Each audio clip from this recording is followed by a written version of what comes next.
On tire du passé des enseignements, on tire du passé des façons de faire, des comportements à reproduire ou à éviter. Alors, jusqu'à un certain point, écoutez, l'histoire, ça sert strictement, et le patrimoine, ça sert strictement à une seule chose, à comprendre.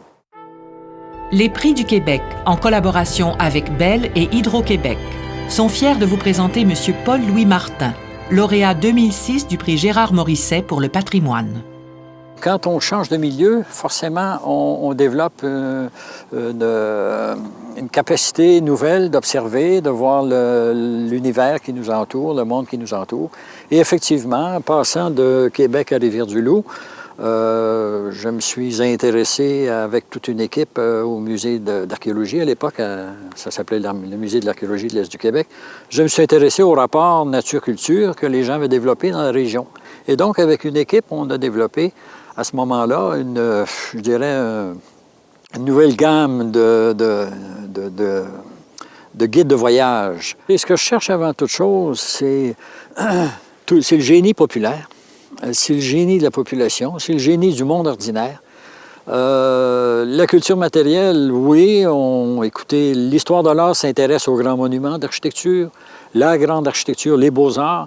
La culture matérielle quotidienne, c'est la vie de tous les jours, c'est la production de tous les jours. C'est tout ce génie quotidien, c'est toute cette mise en œuvre de la technique, du savoir-faire, du monde. On pourrait les appeler les anonymes de l'histoire. Alors, les gens vivaient dans un milieu riche, diversifié, et l'ont mis à profit de façon heureuse, je dirais de façon fort heureuse.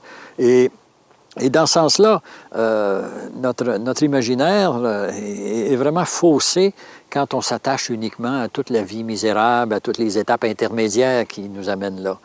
Je pense que tôt ou tard, le théoricien ou le fait de manier des abstractions vous entraîne, et c'est toujours, je dirais, cette capacité d'observation qui finit par, comment dirais-je, qui finit par nous inciter à prendre position, à agir.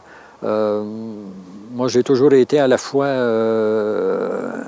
passionné autant par l'action que par la réflexion.